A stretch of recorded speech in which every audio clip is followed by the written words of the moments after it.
All right, so we're at it again. We're still on the topic of differentiation, which, if some of you still unsure, it's the process of taking the derivative.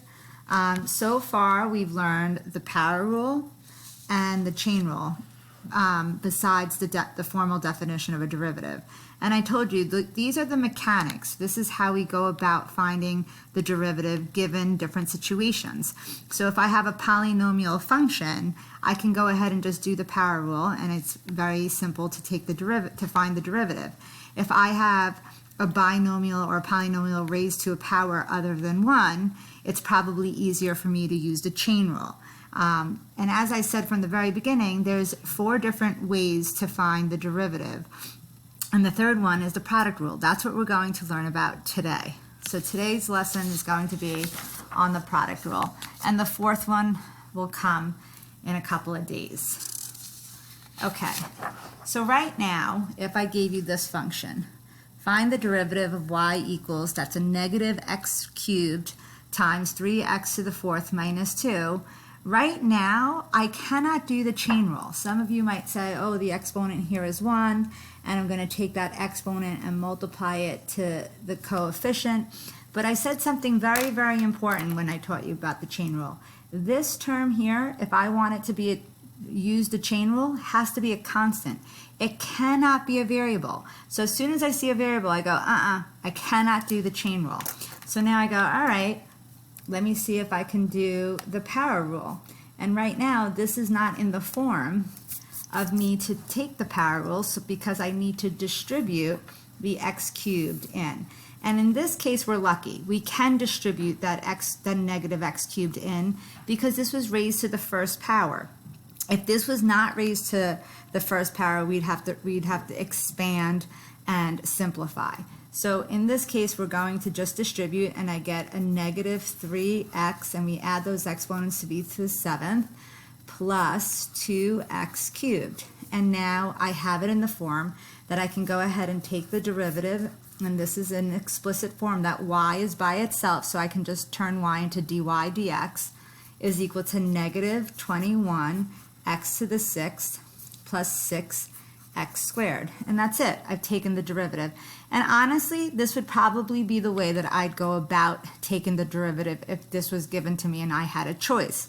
However, I'm going to show you that we can use something that we call the product rule, which I won't derive. I'm just going to give you the rule and see if we can learn how to apply it in all these other examples.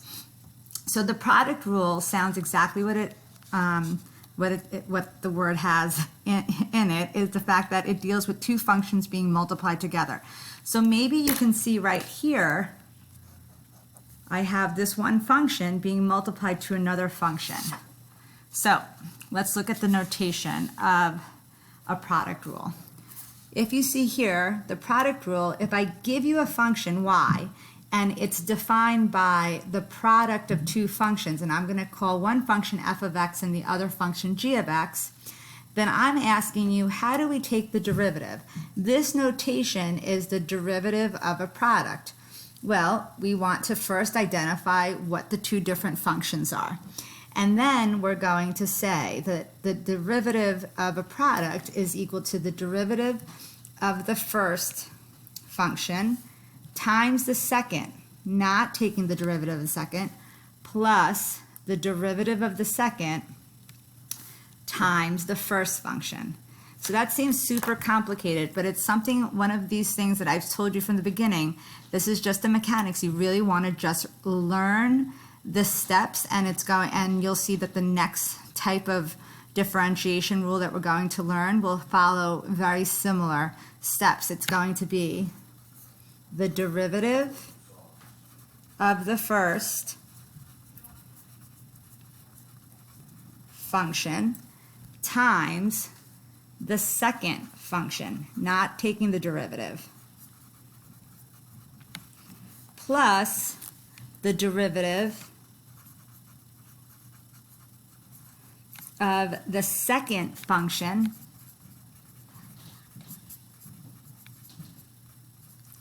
times the first function. So here's the same problem that we just dealt with, right? And this is basically the rule just written in words. And I look at this and I go, okay, now I'm going to identify which function's which. I'm going to call negative x cubed f of x and 3x to the fourth minus 2 g of x. Now this, when you're first doing it, seems a little bit complicated. So sometimes I tell kids when you're first learning the product rule, it might be nice if you just create a key. Knowing that you need all this information, it's probably better if you just make yourself a key, tell yourself what f of x is, what f prime of x is, what g of x is, and what g prime of x is. That's what I do when I first learned this, and the first time I was ever learning it, I made a key. And so I go, okay, my first function is negative x cubed. And then the derivative of that, I just used a power rule on negative x cubed to get negative 3x squared. Then g of x I decided was 3x to the fourth minus 2. And therefore g prime of x, using the power rule, I'm taking the derivative, it's 12x to the third, and that negative 2, the derivative of a constant, is just 0. So there we have it. We have all the pieces that we need to find the derivative using the product rule. So here we go. If I look at the y, I say that turns into dy dx equals. Now, sometimes I throw myself a key up here too. I go, okay, it's the derivative of the first times the second function plus the derivative of the second times the first. So I go, my first function I consider to be my f of x. And my second function, I consider it to be g of x. So the derivative of the first we said was negative 3x squared. So I just put negative 3x squared there. And then the second, I literally just copy the second function, 3x to the fourth minus 2. Plus, now the derivative of the second is g prime of x, so that's just going to be 12x cubed times the first, which is negative x cubed. Okay, so now when I do this, I go, I can leave it like that, but we always try to clean up, especially when we're just trying to match our answers. So this would be a typical multiple choice question where I'd probably have to match my work with the final answer. And this might not be the way they present it. So I would just distribute this because I can. This is raised to the first power, this binomial. So this becomes negative 9x to the sixth. And then this becomes plus 6x squared, and this multiplies to give me negative 12x to the sixth. So now I can combine negative 9x to the sixth and negative 12x to the sixth to give me negative 21x to the sixth plus 6x squared is the derivative. And then if I look back and I ask myself, was that exactly what I did in my first step, I see my answers matched up. There it is here, and there it is using the product rule. I know many of you are saying to yourself, I would just have expanded this and used the simple power rule to answer this problem. I'm with you. However, you obviously have to learn this method because it's not always that easy to do. So this is just the first example of the product rule. And now I'm going to work through a couple of more with you. The second one that I want to do is this one, okay? This says y equals x to the fourth minus 3 times negative 4x to the fifth plus 5x to the fourth plus 5. So I already color-coded it for you to show you the separation, but that's going to be on you to decide which one is your first function and which one's your second. I see it like that. I draw a nice little line dividing it. And then I call this f of x, and I call this function g of x. That's my first and that's my second. And then I decide, you know what, I like that key. I'm going to continue with that key. So f of x is x to the fourth minus 3. And if I have f of x, I'm going to need f prime of x. And that's 4x cubed, and the derivative of negative 3 is just 0. And then my g of x is equal to negative 4x to the fifth plus 5x to the fourth plus 5. And g prime of x is equal to negative 20x to the fourth plus 20x cubed plus 0. That 5 turns into 0. So now I have my key, and I have all the pieces I need to taking the derivative. So when I do this, I like to give myself a little visual cue, and I write, all right, I'm going to use the product rule. The derivative of the first times the second plus the derivative of the second times the first is equal to my derivative. So let's just plug in now. dy dx is equal to the derivative of the first is f prime of x. So I'm going to see 4x cubed as my first piece to put in. Times the second is just g of x, so it's going to be negative 4x to the fifth plus 5x to the fourth plus 5 plus the derivative of the second's right here. It's negative 20x to the fourth plus 20x cubed, and then times the first, which is x to the fourth minus 3. And that is pretty long and messy. You are allowed to leave it like this, but in a case where you can go ahead and simplify and distribute, I would suggest you do. For today, I'm going to leave it like this because I'm really just more concerned that you're understanding the process. So let's try our last example, number 3. I love number 3 because number 3 is a classic problem that most kids look at this and they go, oh, it's the chain rule.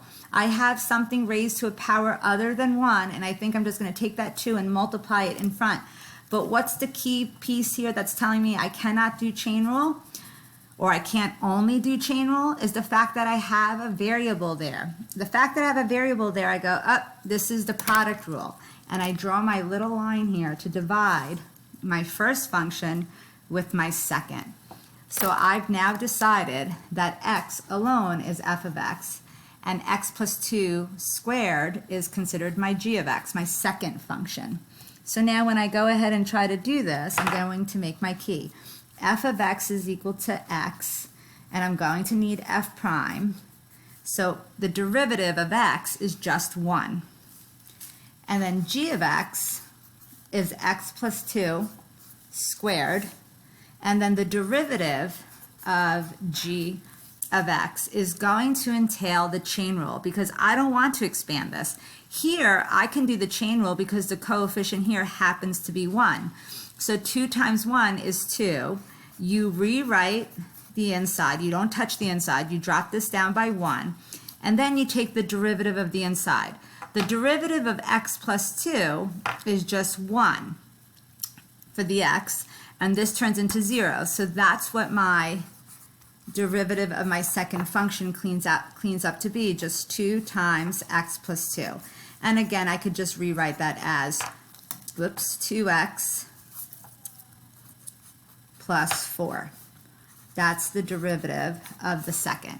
So now that I have all my pieces, I got my first function, my derivative of my first function, my second function, and then I'm going to use this last one for the derivative of the second. Now I can go ahead and use these pieces into the product rule. And again, I always think it's easier if you just write your rule out. So derivative of the first times the second plus the derivative of the second times the first. So now I just plug in dy dx is equal to the derivative of the first is just 1 times my second function, which is just going to be x plus 2 squared, plus the derivative of the second, which is 2x plus 4, times the first, which is just x. And so again, I can leave my answer like this, or I could continue to clean this up. dy dx is equal to x plus 2 squared plus 2x squared plus 4x. And then to finish expanding dy dx, you could rewrite this as x plus 2 times x plus 2 bring down the rest, and you would finish with this to be x squared